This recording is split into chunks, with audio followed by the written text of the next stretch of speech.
Parikuratidza kuti pane chikurunga, pane pfupa rakakura kudai. Kuna madzibaba kune pfupa futi rakakura kudai.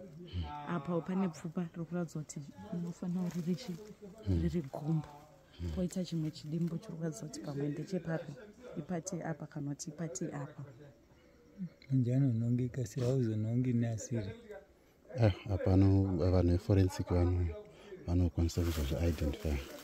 Vanhu veforensic vanoita mapathologist vanonanganidza. Pozi vanotesta, vachaita madNA test. Vanozoita madNA test vachitesta zve. Mhuri yeZimbabwe tine nyaya inosurovadza kwazvo iri kuno kuVenice. Tichitaura kudai izvi, pane mabhonzo awanikwa mubako riya rataikuratidza pamavidhio.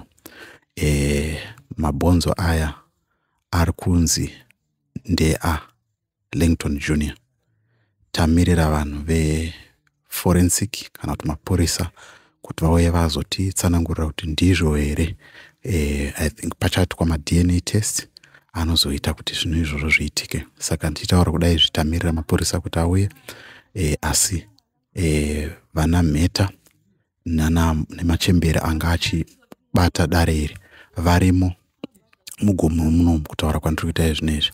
Asi mabhonzo vaona asi akapararira.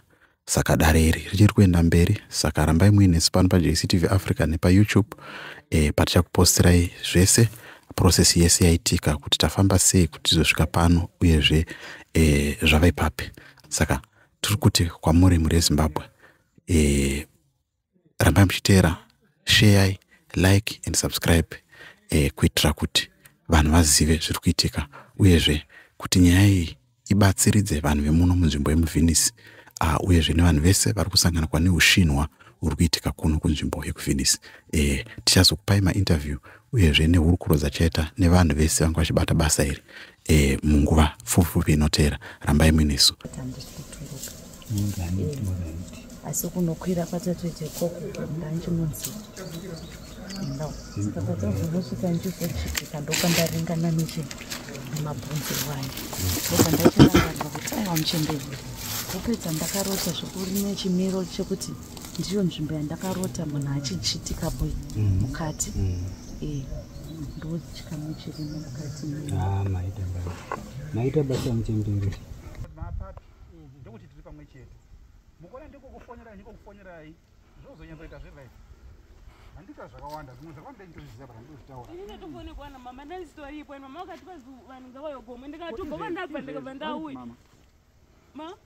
Mama vari kumba utonifona ndikabva napo kusvika ndauya kunoko. Una imani ndoko munhu ndotonyanya Zvazviraitwani. ndiko ndotonyanya kuti sei wasiri. Ndatomboye bosi ndozotosumira. Ndozotosonda nechitoda kutoitawo but ndototsa effort yangu kuti mwana wasisangu ndiende bosi nini mai vake varipo vanga vasipo.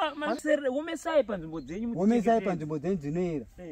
Imouya motifukirira madress pakadai nokura matrauser atidi zvakadai. Atidi. Chiuyai muona mwana wenyu titsvage tose mwana wenyu. Futi imi vana sisi imi.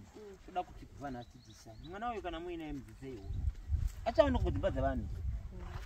Ipapa anona ari kufamba mukati mevanhu hopo. Tosa mapfekero ake. Upindura namapinduro kuita atrishi. Tinavo vana vahombe pane mwana. Zvoti norova vanhu Trishi. Vana akanaka akasvika mudzidzisei uno. Aiwa, uri kubhaiza mutrishi ukadaro. Ndakutaurira. Azviitisa izvozvo mwanangu. Une simba ndozviziva kudarika isusu but